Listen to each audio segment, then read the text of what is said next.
பட்டியல் சமூக இடஒதுக்கீடு பாதுகாப்பு கூட்டமைப்பு சார்பாக சேலத்தை தொடர்ந்து கரூரை தொடர்ந்து தற்போது ஈரோட்டிலும், ஈரோட்டை தொடர்ந்து 1ஆம் தேதி தர்மபுரியிலும் தொடர்ந்து நிகழ்ச்சிகள் நடைபெற்றுக் கொண்டே இருக்கிறது. கருத்தரங்கங்களை ஏன் பட்டியல் சமூக பாதுகாப்பு கூட்டமைப்பு தேர்ந்தெடுத்தது என்றால், அரசியல் படுத்தப்பட்ட ஒரு சமூகம், எந்த சமூகமும் அரசியல் படுத்தப்படாத காலத்திலே பண்டிதர் அயோத்திதாசரால் அரசியல் படுத்தப்பட்ட ஒரு சமூகம் இன்று அரசியலே பின்தங்கி முடிவெடுக்க முடியாத ஒரு சூழலிலே தடுமாறிக் கொண்டிருக்கின்ற நேரத்திலே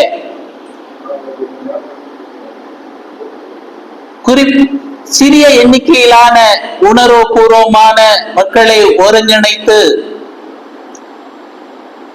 பட்டியலின மக்கள் மத்தியிலே ஒரு பெரிய எழுச்சியை உண்டாக்க வேண்டும் என்பதற்காகத்தான் கருத்தரங்கங்களை தேர்ந்தெடுத்திருக்கின்றோம். கருத்தரங்கங்கள் இன்னொன்னு என்ன அப்படின்னீங்கன்னா, ஆர்ப்பாட்டங்கள் ஏதோ வந்தோம் பேசணும் போனோன்ற மாதிரி போயிட்டு இருக்கலாம், செய்திகள் போயிட்டு இருக்கோம். ஆனா அரசினுடைய பார்வை எங்கே இருக்கிறது என்றால், எங்கே கருத்துக்கள் மையப்பட்டு அது மக்கள் மத்தியிலே சென்று கொண்டிருக்கின்றதோ அதற்குத்தான் அரசு இன்று செவி சாய்க்கிறது. ஒவ்வொரு கருத்தரங்கத்திற்கும் இன்னைக்கு வரைக்கும் அரசினுடைய அந்த ஆய்வுக்கு தனியாகவே நம்முடைய கருத்தரங்கங்களை ஆய்வு பண்ணுவதற்காக SBCID இருந்து ஒருவரை போட்டிருக்கின்றார்கள் என்ற செய்தியும் நமக்கு கிடைத்திருக்கின்றது. ஈரோட்டிலே பேசுகின்ற பொழுது SBCID கான்ஸ்டபிள் நம்மை பற்றி விசாரித்த பின்பு உங்களுக்குன்னே மானிட்டர் பண்ண சொல்லி போட்டிருக்காங்க, இந்த கூட்டமைப்பு என்ன பண்ணுது எங்க நடக்குதுங்கிறத ஆய்வு பண்ணி அனுப்பணுங்கிறத கொடுத்திருக்காங்க, யார் யார் கலந்துக்கிறாங்கிற ஒரு பட்டியல் கொடுத்தீங்கன்னா நல்லா இருக்கும், என்னென்ன பேச போறீங்கன்னு சொன்னீங்கன்னா நல்லா இருக்கும் அப்படிங்கறதான் கோரிக்கையா வச்சாங்க. அரங்க கூட்டங்கள் நாங்க உள்ள வர முடியாது, நீங்க கண்டிப்பா எங்களை வெளியே போங்கன்னு சொல்லிடுவீங்க, அதுக்காக யார் யார் கலந்துக்கிறாங்கிற செய்தியாவது சொன்னீங்கன்னா நல்லா இருக்குமே அப்படிங்கறதுதான் கரூர்லயும் அவங்க கேட்டுக்கிட்டாங்க, இங்கேயும் கேட்டுக்கிட்டாங்க. DGP அலுவலகத்திலிருந்தும் நம்மோட ஒவ்வொரு கருத்தரங்கத்தையும் தொடர்பு கொண்டுகிட்டே இருக்காங்க. அதை ஒட்டிதான் நம்ம தொடர்ச்சியா கரூர்லயே கூட சொன்னா, நாங்க ஒரு 150 இடங்களிலே கருத்தரங்கங்கள் நடத்தி மக்கள் மத்தியிலே இந்த உள்ளிட ஒதுக்கீடு பேசுவதற்கு தயங்குகின்ற ஒரு சூழலை உடைத்தெறிய வேண்டும். 10 பேர் இருந்தாலும் ஒரு பகுதியில வந்து உட்கார்ந்தாங்கன்னா அதுக்கு பின்னாண்டு அடுத்த ரவுண்டு நம்ம வர்றப்ப அது விரிவடையும்ங்கிறதா நம்முடைய நோக்கம். இப்ப கூட நம்ம தமிழ் முதல்வன் இன்னைக்கு சொன்னப்ப கூட சொன்னாரு, ஒரு மக்கள் திரள் ஆர்ப்பாட்டத்தை நடத்தி விடலாமா என்று ஒரு கேள்வியை வச்சாரு. சென்னையில ஒரு மக்கள் திரள் ஆர்ப்பாட்டத்தை நடத்தி விடலாமா என்று. மக்கள் திரள் ஆர்ப்பாட்டம் செய்தி உங்களுக்கு பத்திரிகைகளுக்கு போகும், மீடியாக்களுக்கு போகும், ஆனா அது நாளடைவுல மறைந்து போயிடும். இன்று வரை விளம்பரங்கள் மூலமாக அரசியல் செய்த எந்த தலைவரும் நின்னதா இல்லை. இது இன்னொன்னு என்ன அப்படின்னீங்கன்னா சென்சிட்டிவ் இஷ்யூ. அதற்காகத்தான் இந்த கருத்தரங்கம் நம்ம ஏற்பாடு செய்து பல்வேறு பகுதிகளில் நடத்திட்டு இருக்கிறோம். அந்த வகையில இன்று ஈரோடுனுடைய இந்த உள்ளிட ஒதுக்கீடு எதிர்ப்பு கருத்தரங்கத்திற்கு தலைமை பொறுப்பினை ஏற்றிருக்கின்ற கொங்கு மண்டல ஆதி திராவிடர் பேரவையினுடைய தலைவர் ஐயா ஜார்ஜ் அவர்களை, வரவேற்புரையாற்றி அமைந்திருக்கின்ற கொங்கு மண்டல ஆதி திராவிடர் பேரவையினுடைய வழக்கறிஞர் பாஸ்கர் ராஜ் அவர்களை, நிகழ்ச்சியிலே சிறப்புரையாற்ற இருக்கின்ற பட்டியல் சமூக இடஒதுக்கீட்டு பாதுகாப்பு கூட்டமைப்பினுடைய ஒருங்கிணைப்பாளர்கள் ஒருவரும் அறிவு சமூகம் அமைப்பினுடைய தலைவருமான கவிஞர் தமிழ் முதல்வன் அவர்களே, தமிழ் தேச தன்னுரிமை கட்சியினுடைய தலைவர் ஐயா வியனரசு அவர்களே, தமிழ்நாடு பறையர் பேரவையினுடைய ஒருங்கிணைப்பாளர் பேராசிரியர் கதிரவன் அவர்களே, தலித் அறிவுசார் கூட்டமைப்பினுடைய தலைவர் பேராசிரியர் லட்சுமணன் அவர்களே, இரட்டைமலை சீனிவாசன் அறக்கட்டளையினுடைய தலைவர் ஆடிட்டர் ஐயா ராதா அவர்களே, ஏழைகள் முன்னேற்ற கழகத்தினுடைய தலைவர் சகோதரர் எம்ஏடி அர்ஜுனன் அவர்களே, சமநீதி கழகத்தினுடைய ஒருங்கிணைப்பாளர் தோழர் ஆதவன் ரா அண்ணாதுரை அவர்களே, புத்தர் களத்தினுடைய தலைவர் சகோதரர் கமுதி பா சுப்பையா அவர்களே, சமநீதி கழகத்தினுடைய தலைவர் ஐயா இரா அருண்குமார் அவர்களே, மதச்சார்பற்ற கூட்டமைப்பினுடைய தலைவர் ஐயா சாசு ஜெயினுதீன் அவர்களே, மற்றும் இந்த கருத்தரங்களை பங்கேற்க வருகை தந்திருக்கின்ற எண்ணின சகோதரர்களே, உங்கள் அனைவருக்கும் முதற்கண் என்னுடைய மண்ணின் மைந்தர்கள் அமைப்பின் சார்பாக நன்றியை தெரிவித்துக் கொள்கின்றேன். கருத்தரங்கங்கள் மூலம் இடஒதுக்கீட்டினுடைய வரலாற்றை இந்த மக்களுக்கு எடுத்துச் சொல்ல வேண்டிய கட்டாயம் இருக்கிறது. எவ்வளவு பாடுபட்டு இந்த சமூகம் இடஒதுக்கீட்டை பெற்றிருக்கிறது என்ற வரலாறு நமக்கு தெரிய வேண்டும். ஏதோ இடஒதுக்கீடு என்பது அம்பேத்கர் அரசியலமைப்பு சட்டத்தை எழுதினார், அரசியலமைப்பு சட்டத்தின் மூலம் இடஒதுக்கீடு நமக்கு கிடைத்து விட்டது என்று நாம் நினைத்துக் கொண்டிருக்கின்றோம். அது இல்ல. இடஒதுக்கீடு ஐயா பெருந்தலைவர் MC ராஜாவினுடைய அறிவினுடைய உச்சத்திலும், பாபா சாஹிப் டாக்டர் அம்பேத்கருடைய அறிவின் உச்சத்திலும், இன்னும் நூற்றுக்கணக்கான பறையர் சமூகத்தினுடைய தலைவர்களுடைய அறிவின் உச்சத்திலும் கிடைக்கப்பட்டது. நம்ம இன்னைக்கு நேரம் கருதி நாம் சுருக்கமாக முடிக்க வேண்டிய கட்டாயத்தில் இருப்பதால் நாம ரொம்ப இடஒதுக்கீட்டு வரலாறுக்குள்ள நம்ம போக முடியாத ஒரு சூழல் நிலவுது. இந்த இடஒதுக்கீடு என்பது இன்னைக்கு என்ன அப்படின்னீங்கன்னா, ஏதோ பறையர்கள் அறிஞர்களுக்கு வழங்கப்பட்ட இடஒதுக்கீட்டை எதிர்க்கின்றார்கள் அப்படின்னதுதான் பரவலா ஒரு பிம்பம் இந்த மக்களுக்கு கொண்டு போய் சேர்க்கப்பட்டிருக்கிறது. நாம் அறிஞர்களோட இடஒதுக்கீட்டை எதிர்க்கவில்லை. இடஒதுக்கீடு என்பதே காணாமல் போய்விடுமோ என்ற பயத்திலே அரசியலமைப்பு சட்டம் பாபா சாஹிப் அம்பேத்கர் எழுதிய இந்திய அரசியலமைப்பு சட்டத்தின் பாதுகாப்புடன் வழங்கப்பட்டுள்ள நமக்கான இடஒதுக்கீட்டை பாதுகாக்க வேண்டிய கடமை நமக்கு இருக்கிறது. அறிஞர் உள்ள இடஒதுக்கீடு நமக்கு ஒரு பெரும் பொருட்டா அல்ல. பறையர்கள் இடஒதுக்கீட்டிற்காக போராடினார்கள், பெற்றார்கள். அறிவு சார்ந்த ஒரு சமூகமாக இந்த சமூகம் இருக்கிறது. வரலாற்று பின்னாண்ட பாத்தீங்க அப்படின்னீங்கன்னா, பெரியார் வருவதற்கு முன்பே 1800களிலேயே அயோத்திதாச பண்டிதர் அவர்கள் பறையர் அரசியலை வெளியே கொண்டு வந்தார். இன்னும் சொல்ல போனீங்கன்னா, இந்த பகுதியில நிறைய கிறித்தவர்கள் இருக்கிறாங்கன்னு சொல்லிட்டு நம்ம பாஸ்கர் ராஜ் பேசுறப்ப கூட சொன்னாருங்க. 1862லேயே ரெவரண்ட் ஜான் ரத்னம் அவர்கள் திராவிடர் கழகம் என்ற ஒரு அமைப்பை உருவாக்கியவர் பாதிரியார் ரெவரண்ட். அவர் என்ன நினைச்சார் அப்படின்னீங்கன்னா, திராவிடர் கழகம் என்பது கிறிஸ்தவர்கள் மட்டும் அரசியல் படுத்தப்பட வேண்டும் என்ற நோக்கத்திலே இல்லை, கிறிஸ்தவர்களை மட்டுமே அரசியல் படுத்த வேண்டும் என்ற நோக்கத்தில் அல்ல, பட்டியலின சமூகத்தை பாதிக்கப்பட்ட மக்களையும் அரசியல் படுத்த வேண்டும் என்ற நோக்கத்தில் தான் ரெவரண்ட் ஜான் ரத்னம் அவர்கள் திராவிடர் கழகம் என்ற ஒரு அமைப்பை துவக்கினார். இன்னைக்கு கிறிஸ்தவர்கள் இடஒதுக்கீடு 1956 இடையே இழந்து விட்டார்கள். இன்னும் சொல்ல போனீங்கன்னா பிஜேபி வந்ததுக்கு பின்னாண்ட மைனாரிட்டிங்கிற அந்த கான்செப்டே ஒழிக்கணுங்கிறதுனாலதான் ஆங்கிலோ இந்தியன் ரிசர்வேஷன் ஒண்ணு இருந்ததுங்க. மைனாரிட்டி பிரிவுல ஆங்கிலோ இந்தியன் ரிசர்வேஷன் சொல்லிட்டு சட்டமன்றத்துக்கு ஒரு உறுப்பினரையும் நாடாளுமன்றத்துக்கு ஒரு உறுப்பினரையும் தேர்ந்தெடுத்துக்கிட்டு இருந்தாங்க.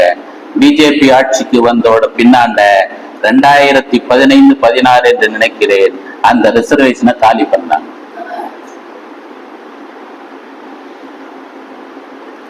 அவர்களுடைய நோக்கம் என்ன அப்படின்னீங்கன்னா மைனாரிட்டிங்கிற வார்த்தை இங்க வரக்கூடாது. பட்டியலின பிரிவையும் மைனாரிட்டிங்கிறத பாபா சாஹிப் அம்பேத்கர் மைனாரிட்டிங்கிற அந்த கான்செப்ட சொல்லிதான் இடம் வாங்குறார். அவருக்கு தெரியும் பாபா சாஹிப் அம்பேத்கர் ஆங்கிலேயர்களோட படிச்சு வளர்ந்தவர், பிரிட்டிஷ்ல படிச்சு வளர்ந்தவர். அவருக்கு தெரியும் இந்த ஆங்கிலேயர்கள் எப்படி கார்னர் பண்ண முடியும், எப்படி ரிசர்வேஷன் வாங்க முடியும் தெரிஞ்சதுனாலதான் வட்டமேசை மாநாட்டுல அவர் ஆரம்பிக்கிறதே என்னன்னீங்கன்னா மைனாரிட்டிஸ் அப்படிங்கறத தலித் ஷெட்யூல் காஸ்ட்ங்கிறது அவர் கான்ஸ்டிடியூஷன் ஃப்ரேம் பண்ண பின்னாண்ட வந்தது. அதற்கு முன்னாண்ட அந்த பேர் வரல. ஆனா ரிசர்வேஷன் வாங்கணும், பொலிட்டிக்கல் ரிசர்வேஷன் இரட்டை வாக்குரிமை வாங்கணுங்கிற நோக்கத்துல அவர் எடுத்து வைத்த வாதம் minority Dalits are minorities, untouchable Paraiyas are minorities. பறையாங்கிற வார்த்தை இன்னைக்கு சொல்றாங்க, அருந்ததியர்கள் சொல்றாங்க பறையர்கள் ஆக்கிரமிச்சிட்டாங்கன்னு சொல்லிட்டு. ஆனா பிரிட்டிஷ்காரன் சொன்னதே என்ன அப்படின்னீங்கன்னா விண்டோ மார்லி ரெஃபர்மேஷன் கமிஷன்ல அது வரைக்கும் எஸ்சிக்களுடைய பட்டியல் அவங்கள்ட்ட இல்ல. பிரிட்டிஷ்காரன் கேட்கல, பிரிட்டிஷ்காரன்ட்ட இல்ல அந்த பட்டியலே. எப்படி இவர்களை வகைப்படுத்துவது? அயோத்தியாச பண்டிதர் உள்ளிட்டவர்கள் கேட்கிறாங்க. 1800கள்ல அயோத்தியாச பண்டிதர் உள்ளிட்டவர்கள் பட்டியலின மக்களுக்கான வாய்ப்புகள் கிடைக்கணும் அப்படின்றாங்க. அன்னைக்கு அவர்கள் பட்டியலினங்கிற வார்த்தை யூஸ் பண்ணல. பறையர்களுக்கு தேவை, அன்னைக்கு பறையர்கள் தான் அரசியல் படுத்தப்பட்டிருந்தாங்கிறது இல்ல, எல்லாத்தையுமே பறையர் தான் சொன்னாங்க. அதனாலதான் பிரிட்டிஷ்காரன் கொண்டு வந்த மிண்டோ மார்லி ரெஃபர்மேஷன் கமிட்டியில அன்டச்சபிள் பறையாஸ்ங்கிற வார்த்தை தான் முதல்ல கொடுக்கிறோம். பிரிட்டிஷ்காரனுடைய அந்த மிண்டோ மார்லி ரெஃபர்மேஷன் கமிட்டியில அவங்க கொடுக்கிறது என்னன்னீங்கன்னா அன்டச்சபிள் பறையாஸ். பறையாங்கிறது ஒரு இன்டர்நேஷனல் வார்த்தை. இன்னும் சொல்ல போனீங்கன்னா இன்னைக்கு தமிழ் தேசியம் பேசுகின்ற சீமான் போன்றவர்கள் எல்லாம் சொல்லுவாங்களா, தலைவர் பிரபாகரன் அப்படின்னு சொன்னாங்க இல்லைங்களா? பிஜேபி காரனுங்க அத்தனை பேருமே சொன்னது என்னன்னீங்கன்னா இன்டர்நேஷனல் பறையான் தான் பிரபாகரனை குறிப்பிட்டாங்க. அப்ப வேணா பிரபாகரன் பறையரா? சதாம் ஹுசேனை சொல்றப்ப, சதாம் ஹுசேனை குறிப்பிடுறப்ப ஜான் மேஜர்ங்கிற பிரிட்டிஷ் பிரதமர் சொன்னது என்னன்னீங்கன்னா இன்டர்நேஷனல் பறையனை போல உன்னை கட்டி வைத்து அடிப்பேனுங்கிற வார்த்தையை யூஸ் பண்றாங்க. யாருக்கு? சதாம் ஹுசேனுக்கு. சதாம் ஹுசேனுக்கு சொன்ன அந்த வார்த்தை ஜான் மேஜர்ங்கிற பிரிட்டிஷ் பிரைம் மினிஸ்டர் சொன்ன அந்த வார்த்தை சதாம் ஹுசேன் என்ன பறையரா? ஆக உலகம் முழுக்க யார் ஒடுக்கப்படுகின்றார்களோ அவ்வளவு பேரையும் அன்டச்சபிள்ங்கிற வார்த்தை யாருக்கு சொல்லறாங்களோ அத்தனை பேரையும் பறையான் தான் சொல்லுவான். அதுதான் பிரிட்டிஷ்காரன் மிண்டோ மார்லி ரெஃபர்மேஷன் கமிட்டி வரையறை செய்ததுல சொன்னது என்னன்னீங்கன்னா அன்டச்சபிள் பறையாஸ். முதல் ஷெட்யூல் காஸ்ட் பீப்புளை வரையறுத்த அந்த வார்த்தை சொன்னதே அன்டச்சபிள் பறையாஸ் அப்படிங்கறத மிண்டோ மார்லி ரெஃபர்மேஷன் கமிட்டி கொடுத்தது. அதற்கு பின்னால்தான் அயோத்திதாசர், அதுக்கு முன்னாண்ட வரைக்கும் பறையர்களுக்கு தேவையான இடஒதுக்கீட்டை கேட்டுக்கிட்டு இருந்த அயோத்திதாசர் அதுக்கு பின்னாண்ட என்ன பண்றாரு அப்படின்னீங்கன்னா அதுக்கு பின்னாண்ட வர்ற கமிஷன்கள் எல்லாத்தையும் மக்கள் தொகை அடிப்படையில கணக்கு வச்சுட்டு முதல் கோரிக்கை வைக்க அயோத்திதாசர் முதல் சென்சஸ் எடுக்கிறப்ப இடையில சின்னதா சென்சஸ் எடுத்துக்கிட்டு இருந்தாங்க.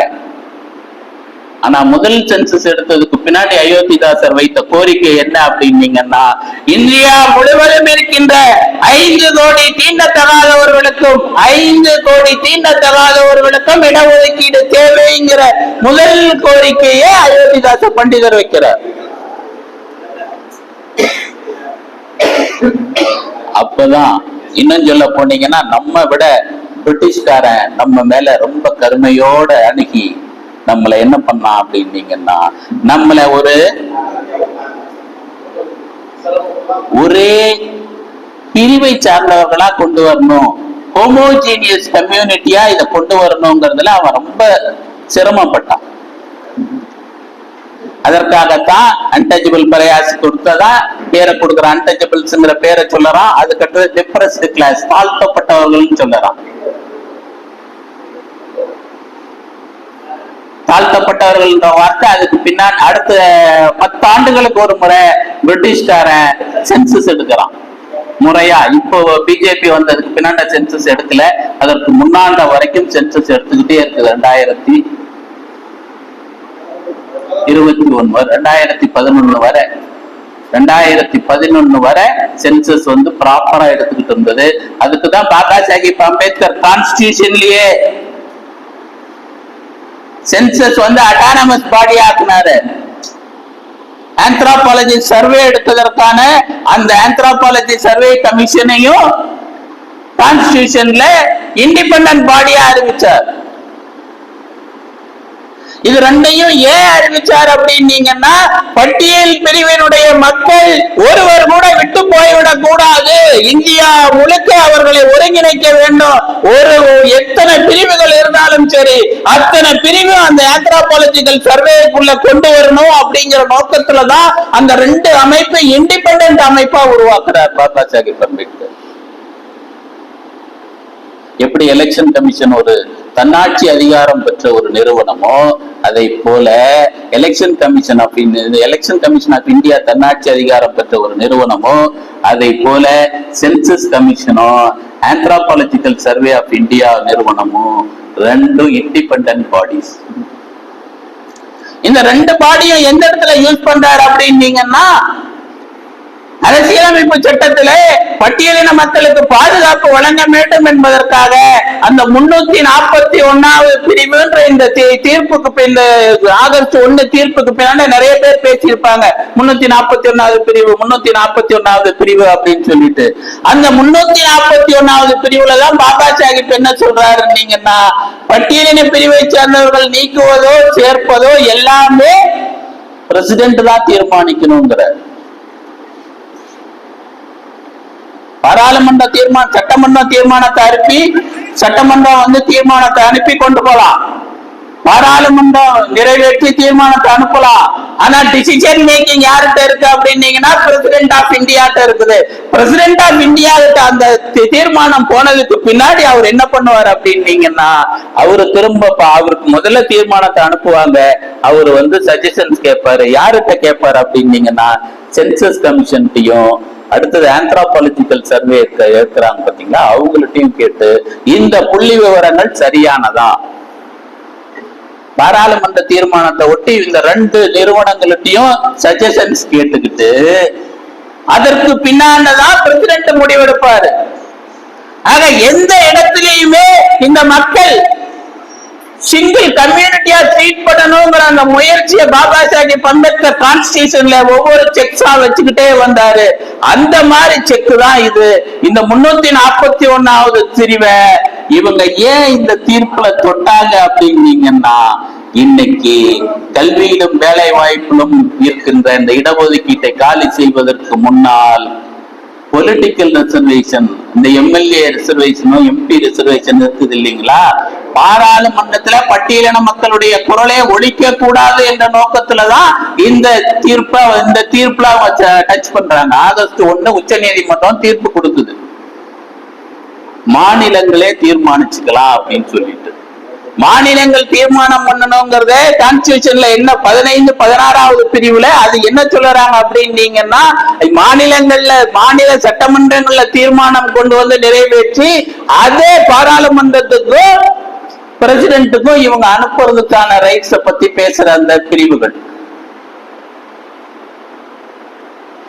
அதனாலதான் பாபா சாஹிப் என்ன பண்ணாரு அப்படின்னீங்கன்னா, பார்லிமெண்ட்டும் டிசிஷன் எடுத்துட முடியாது, சட்டமன்றங்களும் டிசிஷன் எடுக்கணும். எந்தெந்த இடத்துல செக் வைக்க முடியுமோ அந்தந்த இடத்துல என்ன பண்ணாரு அப்படின்னீங்கன்னா, இவர நல்ல அனுபவித்து நல்ல எக்ஸ்பீரியன்ஸ் ஆன பாபா சாஹிப் என்ன பண்ணாரு அப்படின்னீங்கன்னா, இந்த பட்டியலின பிரிவுங்கிற அந்த நெல்லிக்காயை ஒரு மூட்டையா கட்டி அந்த மூட்டைக்குள்ள இருக்கிற நெல்லிக்காய் எல்லாமே ஹெட்ரோஜினியஸ்னு சொல்ற எல்லா நெல்லிக்காயும் உள்ள போட்டு ஒரு மூட்டையில கட்டி அந்த மூட்டைக்குள்ள இருக்கிற அந்த மூட்டைக்கு வெளியில இருந்து பாக்குறப்ப ஒரே மூட்டையா பார்க்கணும், இது ஹோமோஜீனியஸ் அப்படிங்கிற எண்ணத்தை உருவாக்கணும். இந்த மக்கள் மத்தியில ஒரு ஒருங்கிணைப்பை உருவாக்கணும். அன்டச்சபிள்ங்கிற பேர்ல இந்த மக்களை ஹெட்ரோஜீனியஸ் நாளைக்கு எல்லாம் செதற அடிச்சிருவானுங்க அப்படிங்கிறதுனாலதான் முடிவெடுக்கிற அதிகாரத்தை சட்டமன்றங்களுக்கு கொடுக்காம நாடாளுமன்றங்களுக்கும் ஜனாதிபதிக்கும் கொடுத்தார். பார்த்து பார்த்து பாதுகாப்பா கொண்டு வந்தார். ஒவ்வொரு பிரிவு அந்த 341 பின்னாண்ட சேர்த்து இடைச்சொருகள்லாம் கொண்டு வரல, அது கரெக்டா கொண்டு வந்துட்டு நாளைக்கு அதை டைல்யூட் பண்ணிடுவானுங்கிறதுக்காக அது கொடுத்தார். 15-16வது பிரிவு அரசியலமைப்பு சட்டத்தினுடைய 15-16வது பிரிவு இந்த தீர்ப்பு வந்திருக்கலாம். நீ ரிசர்வேஷன் கொடுக்கணும்னு நினைச்சிருந்தீங்கன்னா 335வது பிரிவுல ரிசர்வேஷன் கொடுத்திருக்கலாமே. கல்வி வேலை வாய்ப்புல இடஒதுக்கீடு வழங்குவதற்காக அரசியலமைப்பு சட்டத்தினுடைய 335வது பிரிவு வாய்ப்பு கொடுக்குது.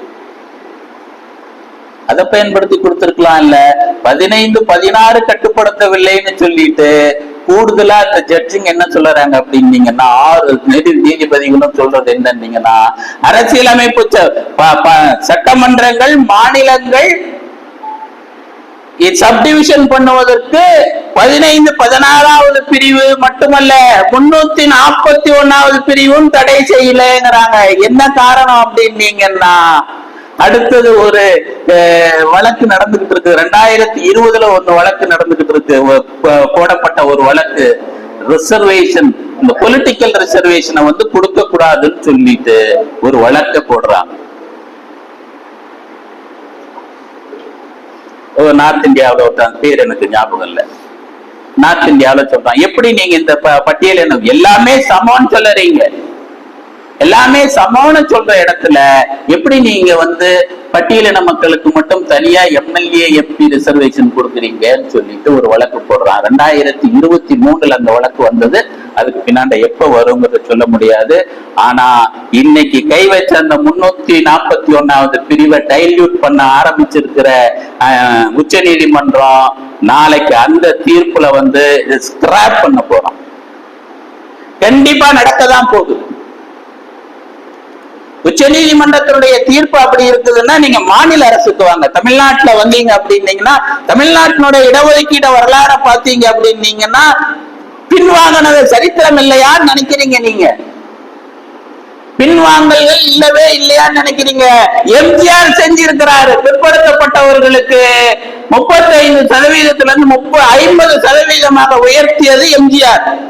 ஏன் உயர்த்தினாருன்னு கேட்டீங்க அப்படின்னீங்கன்னா, பொருளாதார அடிப்படையில இடஒதுக்கீடு தமிழ்நாட்டுல பிற்படுத்தப்பட்டவருக்கான இடஒதுக்கீட பொருளாதார அடிப்படையில கொடுக்கணும்னு சொல்லிட்டு சட்டமன்றத்துக்குள்ள தலைமைச் செயலகத்துக்குள்ள எல்லா கட்சிக்காரனையும் கூப்பிட்டு இருந்தார்.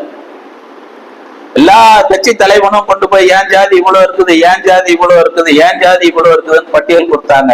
அப்பதான் எம்ஜிஆரே கிண்டலா சொன்னார், இது என்னடா இது, தமிழ்நாட்டினுடைய மக்கள் தொகையை விட இந்தியாவினுடைய மக்கள் தொகை அளவுக்கு தமிழ்நாட்டுல ஜாதி இருக்கும் போல இருக்கேன்னு சொல்லி சிரிச்சார். தமிழ்நாட்டினுடைய மக்கள் தொகை ஜாதி கணக்க பார்த்தா தமிழ்நாட்டு மக்கள் தொகை மாதிரி தெரியல, இந்தியாவினுடைய மக்கள் தொகை மாதிரி தெரியுது அப்படின்னு சொல்லியிருந்தார். சொல்லி கிண்டல் பண்ணார். பொருளாதார ரீதியான இடஒதுக்கீடு வழங்கப்படும் கொள்கை ரீதியா அறிவிச்சார். அடுத்து பாராளுமன்ற தேர்தல்ல இரட்டை இலையில அதிமுக தோக்காதுன்னு வீரம் பேசனம் பேசிய எம்ஜிஆருடைய அதிமுக 2 பாராளுமன்ற தொகுதிகள் மட்டுமே வெற்றி பெறுது. பார்த்தாரு. இதனடா இந்த இடஒதுக்கீட்டுல பொருளாதார அளவுகளை வச்சோம் அப்படின்னீங்கன்னா நம்மள காலி பண்ணிடுவாங்க போல இருக்குதுன்னு சொல்லிட்டு அதை பின்வாங்குறாரு, ரிவோக் பண்றாரு. ரிவோக் பண்ணிட்டு தான் 20,000 இருந்தது கருணாநிதி 35 ஆக்குறாரு, 35 50 ஆக்குறாரு எம்ஜிஆர். பின்வாங்கின சரித்திரம் இருக்கு. ஆக நம்முடைய போராட்டத்தின் மூலம் இந்த அருந்தையருடைய உள்ளிட ஒதுக்கீடு 3% முடிக்க முடியும். உடனடியாக நம்ம என்ன அரசு ஒரு ப்ரொசீஜர்ல போயிட்டு இருப்பான், எடுத்தோன்னு செவிசாய்க்க மாட்டான். தலைவரோட எழுச்சி இல்ல, மக்களுடைய எழுச்சியை கணக்கு போட்டுதான் அவன் மாற்றங்களை உறுதி பண்ணுவான். மக்களை தட்டி எழுப்ப வேண்டிய கடமை நமக்கு இருக்கு. ஐயா சொன்னாங்க, பேசுறப்ப சொன்னாங்க வீதிகள் தோறும் போங்க அப்படின்னு சொல்லிட்டு. அடுத்த ரவுண்டு நம்ம முதல்ல நமக்கான ஒவ்வொரு மாவட்டத்திலையும் குறைந்தது 10 பேர் அளவுக்காவது ஒரு எண்ணிக்கை தேவை.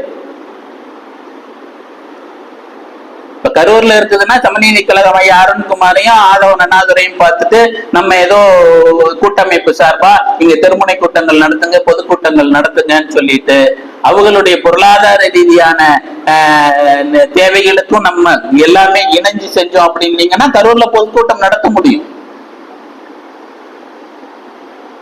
அடையாளம் கண்டுபிடிக்க வேண்டிய பணி இருக்கு நமக்கு.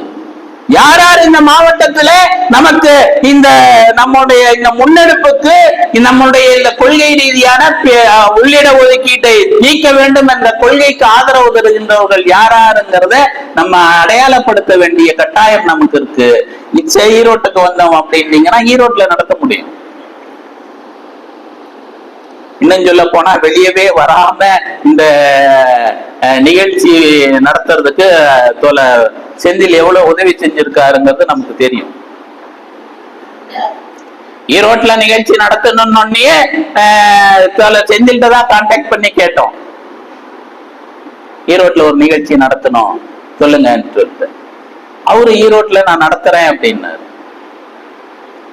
ஈரோட்ல நடத்துறதுக்கு மட்டுமல்ல, திருப்பூர்ல நடத்துறதுக்கு ஜானுங்கிற ஒரு சகோதரரையும் நமக்கு அறிமுகப்படுத்தினார். இவர்கிட்ட பேசுங்க, இவர் அங்க நடத்தி கொடுப்பாரு அப்படின்னு. அவர் பத்திரிகையாளரா அங்க வேலை செஞ்சுட்டு இருக்கிறார். ஒரு பத்திரிகை நிறுவனத்துல வேலை செஞ்சிட்டு இருக்காரு. அவருக்கு நமக்கு உத்தரவாதம் கொடுத்திருக்காரு. 8ஆம் தேதி நம்ம கும்பகோணத்துல புரட்சிமணி மாநாடு நடத்துறதுனால 8ஆம் தேதி நம்ம அந்த கருத்தரங்கத்தை திருப்பூர்ல நடத்த முடியல, அடுத்த வாரம் நடத்துவதற்கான திட்டமிடல் இருக்கு. நம்ம அடையாளம் கண்டுபிடிக்கணும். முதல்ல யாராரு அவர்களை ஒருங்கிணைக்கிறோம். அடுத்த கட்ட பணி தொடர்ந்து மக்கள் மத்தியில நம்ம சந்திக்க போறோம். நம்முடைய போராட்டங்கள் பெருந்திரள் ஆர்ப்பாட்டங்களா இருக்கணும். மக்கள் தன்னெழுச்சியா வர வைக்கணும். தன்னெழுச்சியா வர வைக்கணும்னா இதுல என்ன உள்குத்து இருக்கு, இந்த உள்ளிட ஒதுக்கீட்டுல என்ன உள்குத்து இருக்குதுங்கிறத நம்ம சொல்லணும்.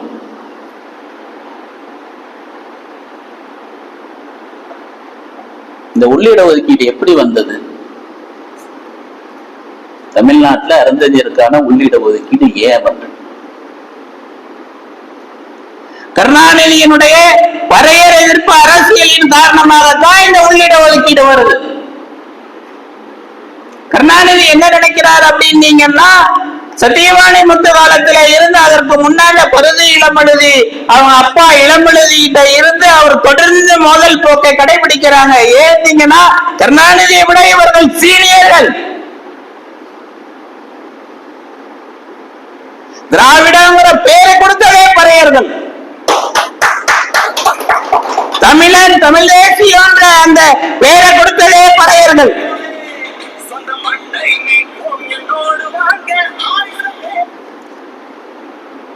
ஆக இங்க என்னென்ன இசங்கள் கொண்டு வரீங்களோ அவ்வளவு இசங்களுக்கும் முன்னாண்ட நின்று அதுக்கு கான்செப்ட் கொடுத்தது பறையர்கள். ஏன் ஆதி திராவிடர்கள்ங்கிற பேரை அயோத்தியாச பண்டிதர் தமிழன் பேரை முன்மொழிஞ்சாங்க அப்படிங்கிறதுக்கான வரலாறு எல்லாம் நம்ம இப்ப பார்க்க முடியாது. வருங்கால வரும் கருத்தரங்கங்கள் எதிலையாவது இருக்கிறப்ப நம்ம பேசுவோம். அன்னையில இருந்து இன்னைக்கு வரைக்கும் கருணாநிதிக்கு பறையர்கள்னா பிடிக்காது. காரணம் என்ன அப்படின்னீங்கன்னா, மக்கள் தொகையில பெரும்பான்மையா இருக்கிறாங்க. தமிழ்நாட்டிலே ஒரு பெரும் மக்கள் திரள் உள்ள ஒரு சமூக சமூகமாக பறையர் சமூகம் இருக்குது. 18 லட்சம் எங்க, 1 கோடி எங்க? 18 லட்சம் அருந்ததியர்களுக்கு 3% உள்ளிட ஒதுக்கீடு வராது. 1 கோடி மக்கள் தொகை இருக்கிற பறையர்களை பழி வாங்குறார். காரணம் என்ன? முதல் அரசியல் படுத்தப்பட்டது இவங்க. ஆட்சி அதிகாரத்தை காங்கிரஸ் இருந்தவரை கக்கனுடைய துறைகள் என்னென்ன துறைன்னு பாத்தீங்கன்னா தெரியும். ரெட்டமலை சீனிவாசனுடைய பேரன் பரமேஸ்வரனுடைய அவர் வகித்த துறைகள் என்னன்னா தெரியும். காங்கிரஸ் ஆட்சியில் இருந்தவரை பறையர்கள் மந்திரிகளாக இருந்த அவர்கள் வகித்த துறைகள் என்பது பிளம் போஸ்ட், முக்கியமான துறைகள். போலீஸ் மந்திரியா கக்கனை நியமிச்சார் காமராஜ். அறிவு சார்ந்தவர்கள் பறையர்கள். இன்னும் சொல்ல போனா பறையர் வரலாறு நம்ம எடுத்துட்டு போனோமா, தாய் சமூகம் நம்முடைய சமூகத்துல இருந்தா மற்றவங்க எல்லாம் தெரிஞ்சாங்கன்னு நம்ம சொல்லிக்கிறோம். அதற்கான வரலாறுகள் இருக்கு. பறையர்கள் அறிவுபூர்வமானவர்கள், பறையர்கள் ஆக்கப்பூர்வமானவர்கள். வியாபாரத்துல நம்ம இல்லைன்னு இன்னைக்கு சொல்லறோம். அதுக்கு காரணம் நம்ம இல்ல, மதுரை பிள்ளை என்ற ஒரு பெரும் வணிகர், கப்பல் ஓட்டியவர். வஉசி நஷ்டத்துல ஓட்டினாரு கப்பல், மதுரை பிள்ளை லாபத்துல ஓட்டினாரு கப்பல். பெரும் வணிகர். பிரிட்டிஷ் அரசினுடைய அரண்மனைக்கு ஊறுகாயை அனுப்பின PV சுப்பிரமணியம் பிள்ளை இருக்கார். அவருடைய தயாரிப்புல வந்த ஊறுகாய் தான் வேணும்னு சொல்லி பிரிட்டிஷ் அரசு கேட்டு வாங்கி சாப்பிட்ட அளவுக்கு ஊறுகாயை வெளிநாடுகளுக்கு ஏற்றுமதி பண்ணக்கூடிய அளவுக்கு பெருமணிகள். அரசர்கள் மாதிரி மதுரை பிள்ளை உட்காந்துக்கிட்டாருன்னா வர்றவங்களுக்கு வந்து அவரை புகழ்ந்து பாடுறவங்களுக்கு எல்லாமே சன்மானம் கொடுத்து அனுப்பிச்சிட்டு இருந்தாரு. நிறைய பள்ளிகளுக்கு உதவி பண்ணார். இங்க மட்டும் இல்ல, மலேசியாவில கொடுத்தார், உலகம் முழுக்க கொடுத்தார். அவர் உலக சுற்றுப்பயணம் ஒண்ணு போறப்ப, கப்பல்ல போறப்ப அவர் எடுத்துட்டு போன பணம் ஒரு மூட்டை அளவுல பணத்தை கட்டி எடுத்து தூக்கி போட்டுட்டு போனார். பெருமணியர்கள் பறையர்கள் இருந்தாங்க. வணிக சாம்ராஜ்யத்தில நம்ம பெரும் அளவுல சாதிச்சிருக்கோம். எல்லாமே எங்க நம்ம இழந்திருக்கோம் அப்படின்னீங்கன்னா நம்மளோட ஒற்றுமை இல்லை, விழிப்புணர்வு இல்ல. அன்னைக்கு இருந்த போராட்ட குணம் இன்னைக்கு இல்ல. பெருமையா சொல்லிக்கலாம். 2009 உங்களுக்கு 2009 உள்ளிட ஒதுக்கீடு வந்ததுக்கு பின்னாடி கலைஞரை வந்து 2011-16 தோக்கடிச்சிட்டோன்னு பறையர் சமூகம் சொல்லிக்கலாம். ஆனா அதற்கு பின்னால் அவர் பண்ண சூழ்ச்சி என்னங்கிறத நம்ம விலாவரியா பார்க்கணும். இப்ப நமக்கு நேரம் இல்லை. அடுத்த தேர்தலில் ஸ்டாலின் என்ன பண்றாரு அப்படின்னீங்கன்னா, அண்ணன் திருமாவை கூப்பிட்டு வச்சுக்கிட்டு பறையர்களை பேசிவே பண்றார், சமாதானப்படுத்தி அவர்களுடைய வாக்குகளை வாங்குறார். வாங்கி ஆட்சிக்கு வந்துட்டாங்க. 2011-16 உள்ளிட ஒதுக்கீடு அமல்படுத்தினதுனாலதான் தோல்வி அடைஞ்சோங்கிறத திமுக நினைச்சு பார்க்குது. ஆனா அவர்களுடைய கௌரவம் வந்து இந்த உள்ளிட ஒதுக்கீட்டினுடைய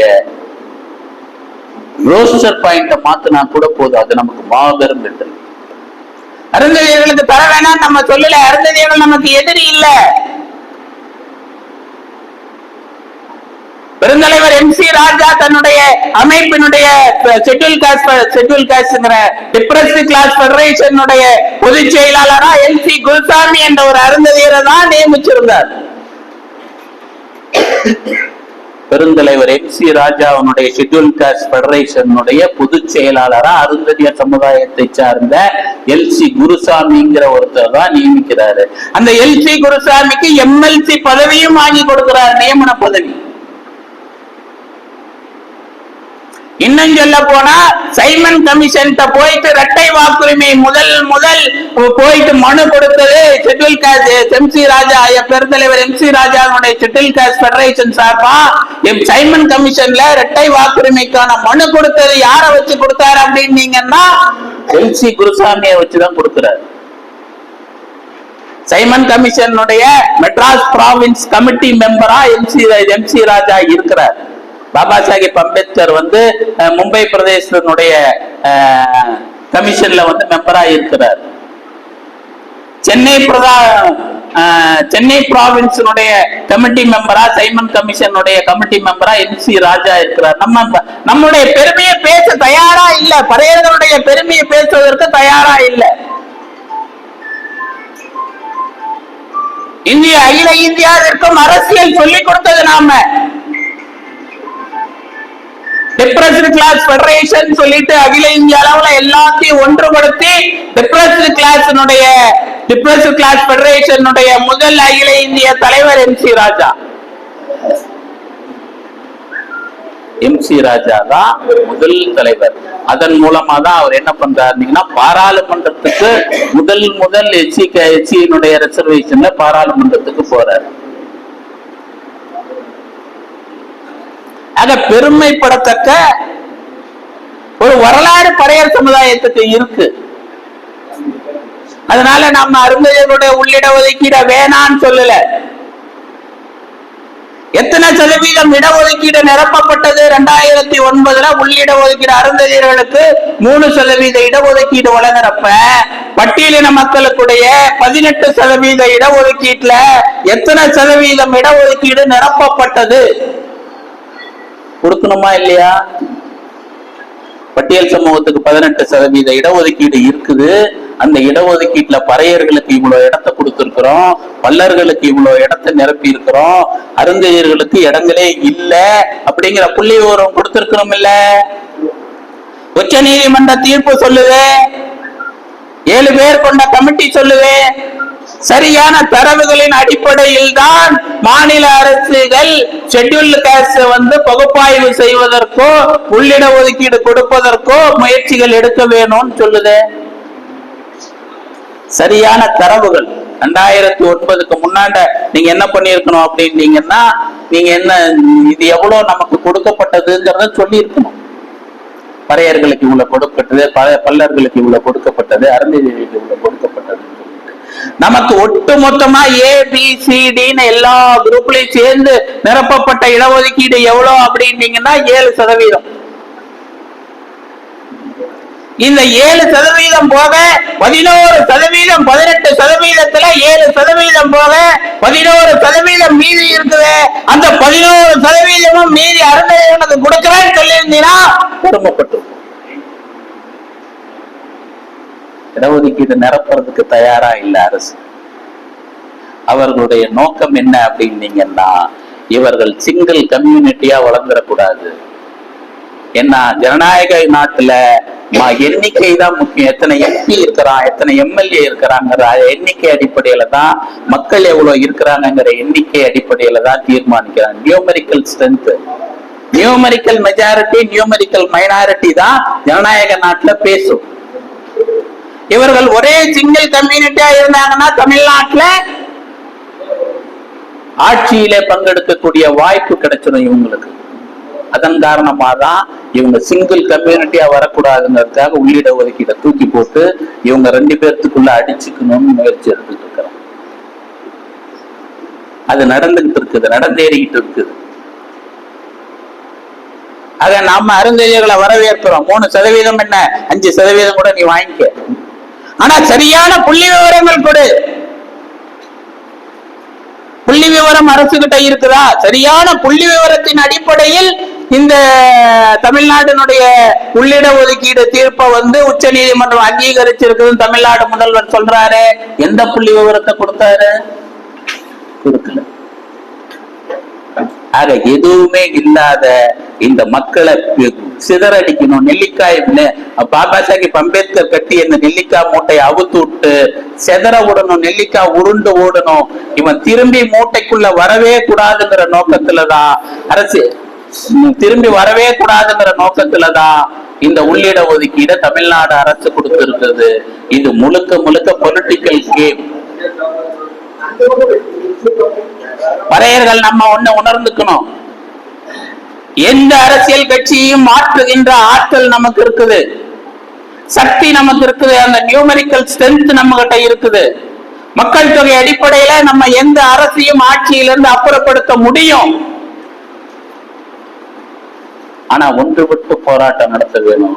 அந்த ஒன்றுபட்ட போராட்டங்கள் தான் இப்ப நம்ம முன்னெடுக்க வேண்டிய கட்டாயத்துல இருக்கிறோம். அதற்காகத்தான் தொடர்ந்து கருத்தரங்குகள் நடத்திட்டு இருக்கிறோம். வாய்ப்புள்ளவர்கள் இதற்கு பின்னாடி அடுத்த ரவுண்டு நீங்க தெரியும், மற்றவர்களுக்கு சொல்லுங்க, எடுத்து சொல்லுங்க. இந்த கருத்தரங்கத்துல நம்ம நிறைய பேர் நிறைய புள்ளி விவரங்கள் அடுத்தது உள்ளிட ஒதுக்கீட்டால் நம்ம பாதிக்கக்கூடிய புள்ளி விவரங்கள் கதிரவன், லட்சுமணன் அண்ணா போனவங்க எல்லாம் கொடுக்க போறாங்க. தெரிஞ்சுக்கிட்டு நீங்க மற்றவர்கள்ட்ட சொல்லுங்க. ஒவ்வொருத்தரும் 10 குறைந்தபட்சம் 10 பேர்த்திட்டாவது இந்த செய்தியை சொல்லுங்க. பின்னாண்ட நம்ம இணைவோம். இந்த பட்டியல் இன பாதுகாப்பு இடஒதுக்கீடு பாதுகாப்பு கூட்டமைப்புல நீங்க எல்லாமே கரம் கோர்த்து வாங்க, ஒன்றிணைந்து போராடுவோம். தமிழ்நாடு முழுக்க ஒரு மாபெரும் மாற்றத்தை உருவாக்கும். 2026 இந்தி தமிழ்நாட்டிலே ஒரு மாபெரும் மாற்றத்தை உருவாக்க போறோம். நம்ம உருவாக்குவதற்கான ஸ்ட்ராட்டஜியை நம்ம வகுத்துட்டு இருக்கிறோம். 2026 பறையர்கள் இந்த ஆட்சியிலே, இந்த திமுக மட்டும் திமுகவோ அண்ணா திமுகவோ ஏதோ யார் ஆட்சியிலே அமர்ந்தாலும் பறையர்கள் பங்குதாரர்களாக அமரக்கூடிய ஒரு நிலையை உருவாக்குவோம். கரம் கோர்ப்போம், கரம் கோர்ப்போம். வாருங்கள், மற்றவங்கள்ட்டையும் சொல்லுங்க, கருத்தரங்கங்களுக்கு வர சொல்லுங்க, நிறைய விவாதிப்போம். அறிவுபூர்வமான சமூகம், அறிவுபூர்வமா விவாதிப்போம். எப்படி இங்க பேசினவங்க யாரோ சொன்னாங்க, EWS 10% போராட்டம் இல்லாத வாங்கினான்னு சொல்லிட்டு. ஆமா, நம்ம போராடவே தேவையில்ல. அறிவுபூர்வமா ஒன்றிணைஞ்சோம் அப்படின்னீங்கன்னா மாற்றங்கள் நிச்சயம். களத்துல போய் போராடணுங்கிறது ஒண்ணும் இல்ல. மாற்றங்கள் அறிவுபூர்வமாக இணைஞ்சாலே அரசு பயப்படும். அந்த நிலையை ஒரு எப்படி EWS எந்த போராட்டமும் இல்லாம 103வது அரசியல் அமைப்பு சட்ட திருத்தத்தின் மூலமா ஒரு சட்டமே கொடுக்கப்பட்டதோ, அதுபோல பட்டியலின மக்களுக்கான ஆட்சி அதிகாரத்திலும் பங்குங்கிற நிலையை 2026 நம்ம உருவாக்குவோம், ஒன்றிணைவோம், உருவாக்குவோம் என்று சொல்லி வாய்ப்புக்கு நன்றி கூறி விடைபெறுகின்றேன். நன்றி, வணக்கம்.